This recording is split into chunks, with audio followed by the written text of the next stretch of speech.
Assalamualaikum warahmatullahi wabarakatuh. Alhamdulillah, alhamdulillahilladzi anzala ala abdihil kitaba wa lam yaj'al lahu 'iwaja qayyima liyunzira ba'san syadidan min ladunhu wa yubashshiral mu'minina alladzina ya'maluna sholihati anna lahum ajran hasana. Asyhadu an la ilaha illallah wa asyhadu anna Muhammadan abduhu wa rasuluh. Allahumma salli ala sayyidina Muhammadin wa ala alihi wa sahbihi ajma'in, amma ba'd. Qala Allah ta'ala fil Qur'anil Karim, a'udzu billahi minasy syaithanir rajim. Bismillahirrahmanirrahim. Iyyaka na'budu wa iyyaka nasta'in. Ibnu Qayyim Al-Jauzi dalam salah satu kitabnya menjelaskan bahwa Allah menurunkan ribuan suhuf kitab yang diturunkan ke muka bumi ini. Dari ribuan kitab dan suhuf yang diturunkan oleh Allah, ternyata diringkas dalam 4 kitab yang wajib kita kenal, yaitu Al-Quran, Taurat, Zabur, dan Injil. Dari 4 kitab ini masih diringkas lagi, yaitu dalam 3 kitab, hilang Zaburnya, yaitu Al-Quran, Taurat, dan Injil. Kemudian dari 3 kitab ini diringkas lagi, kata Ibnu Qayyim Al-Jauzi, diringkas lagi dalam 1 kitab yang bernama Al-Quran. Dan dari Al-Quran ini diringkas lagi dari 114 surat, diringkas dalam 1 surat yang bernama surat Al-Fatihah. Dan dari surat Al-Fatihah ini terbagi 2. Ada Ibnu Arabi membagi dari inti surat Al-Fatihah itu diringkas dalam 1 ayat yang dikenal dengan Bismillahirrahmanirrahim. Itu kata Ibnu Arabi. Tapi kemudian menurut Ibnu Qayyim Al-Jauzi, dari 1 surat Al-Fatihah ini diringkas lagi dalam 1 ayat yang berbunyi Iyyaka na'budu wa iyyaka nasta'in. Dalam kesempatan ini kita akan mengambil perspektif yang kedua. Ibnu Qayyim Al-Jauzi menyatakan bahwa dari 1 ayat, dari 1 surat yang diringkas dalam yang kita kenal dengan Iyyaka na'budu wa iyyaka nasta'in. Lafaz ini begitu indah dalam susunan balaghah bahasa Arab. Dan lafaz Iyyaka na'budu wa iyyaka nasta'in itu begitu mudah kita ucapkan, ringan diucapkan dalam lisan kita. Dan ayat ini pun dibaca 17 kali dalam 1 hari 1 malam kita melaksanakan sholat. Bayangkan kalau kita hanya melaksanakan sholat yang wajib 17 rakaat, berarti kita wajib membaca Iyyaka na'budu wa iyyaka nasta'in. Ini menarik, ya.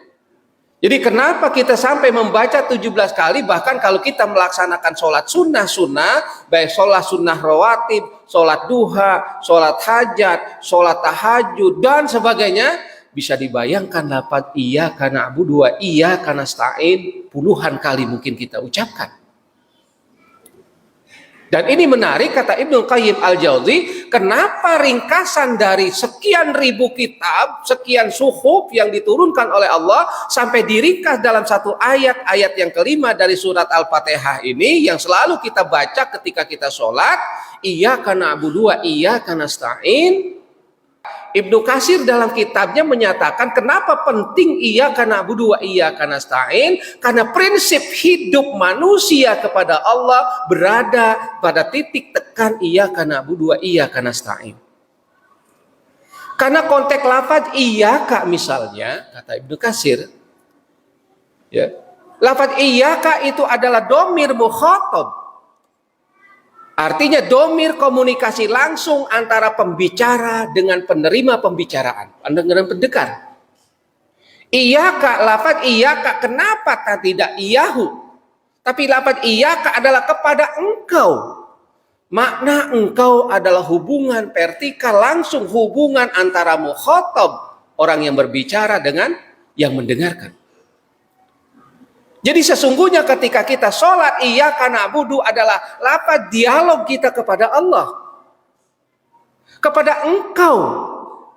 Artinya lafaz engkau, kamu, atau engkau, anda, mungkin begitu bahasanya. Jadi merupakan sebuah dialog langsung kita kepada Allah. Maka begitu mulia dan begitu tingginya lafaz ini. Karena komunikasi vertikal langsung kita kepada Allah. Iyyaka na'budu, kepada engkau kami menyembah. Wa iyyaka nasta'in, dan juga hanya kepada engkau kami meminta pertolongan. Lafaz na'budu dan nasta'in melambangkan sebuah keseimbangan. Maka ini bisa kita kaji lafaz iyyaka na'budu, sesungguhnya ada 4 prinsip yang bisa kita ambil dari lafaz ini.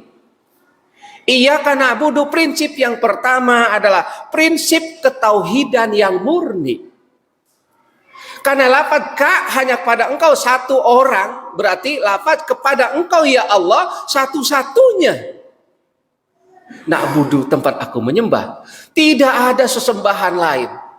Tidak ada kepercayaan lain. Tidak ada ketergantungan lain. Tidak ada ketundukan lain kecuali hanya kepada Allah. Ini melambangkan prinsip ketauhidan yang sangat murni. Ya. Kenapa tidak iyahu, kepada dia? Tapi iyyaka, karena ini adalah sebuah prinsip perjanjian kita langsung kepada Allah. Iyyaka, hanya kepada engkau ya Allah. Jadi tidak ada yang lain. Nah, ini menambahkan bahwa prinsip ketauhidan yang murni dilambangkan dari lafaz iyyaka na'budu wa iyyaka nasta'in.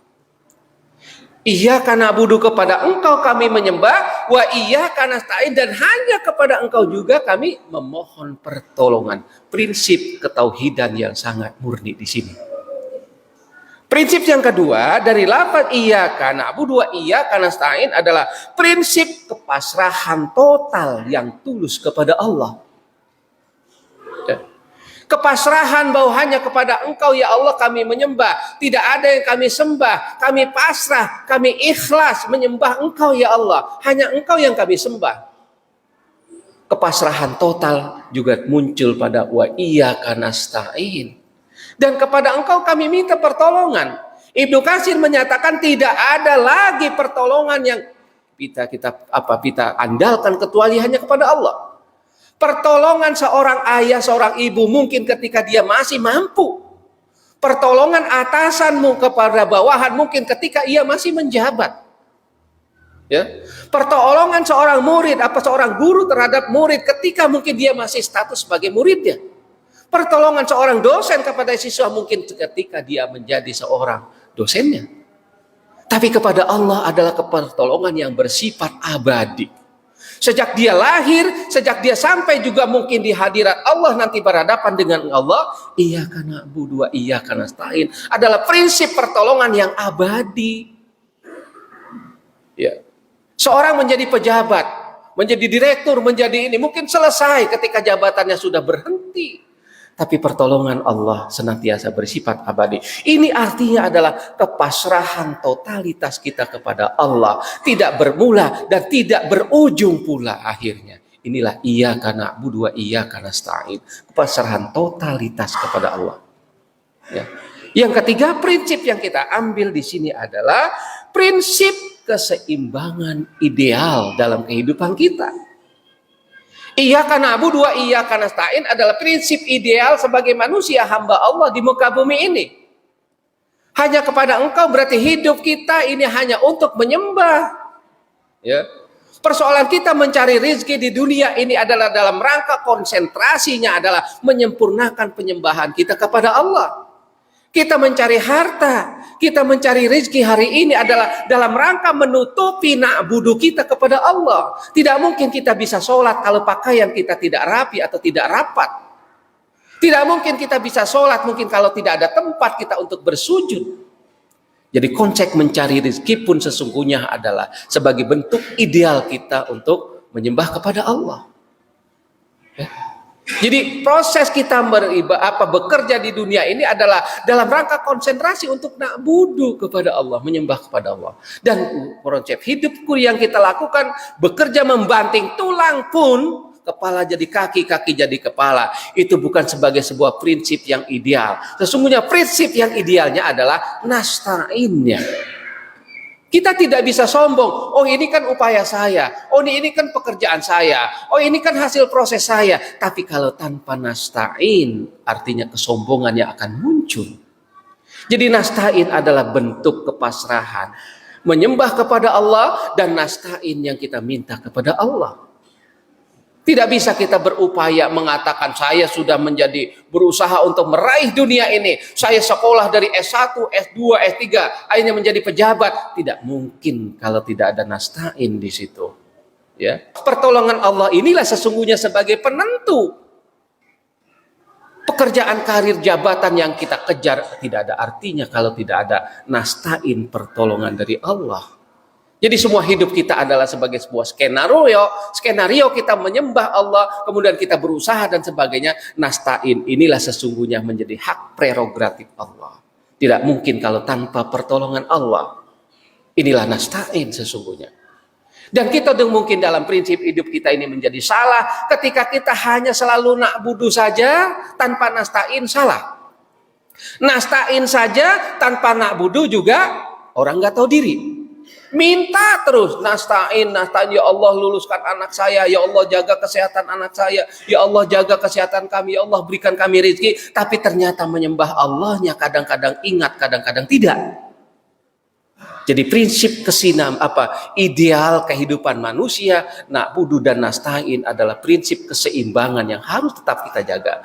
Menyembah kepada Allah, tapi jangan lupa juga memohon pertolongan Allah. Bekerja di dunia ini, tapi jangan lupa juga kita pasrahkan pekerjaan kita untuk mendapatkan pertolongan Allah. Tidak bisa sesuatu konsep yang kita katakan baik kalau tanpa izin Allah. Inilah nasta'in kita kepada Allah. Jadi na'budu dan nasta'in. Dan terakhir adalah yang disebut dengan na'budu dan nasta'in adalah prinsip totalitas komunikasi vertikal kita kepada Allah. Pekerjaan yang kita lakukan senantiasa dilengkapi dengan na'budu.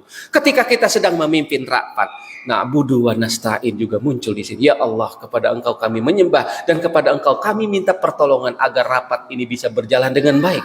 Agar usaha proyek yang kami akan lakukan ini, komunikasi kami, MOU yang kami lakukan, sesungguhnya dalam rangka na'budu dan nasta'in. Vertikal selalu muncul ketika kita melakukan apapun. Inilah prinsip vertikal na'budu dan nasta'in. Prinsip inilah sesungguhnya yang bisa kita ambil dari ibadah kita kepada Allah dengan membacakan surat Al-Fatihah. Maka sangat wajar tadi kata Ibnu Qayyim Al-Jauzi, ringkasan ribuan kitab, kemudian diringkas dalam 4 kitab, kemudian diringkas lagi dalam 3 kitab, diringkas lagi kemudian dalam 1 kitab, diringkas lagi dalam satu surat, yaitu surat Al-Fatihah, dan diringkas lagi dalam 1 ayat yang disebut dengan na'budu, iyyaka na'budu dan iyyaka nasta'in.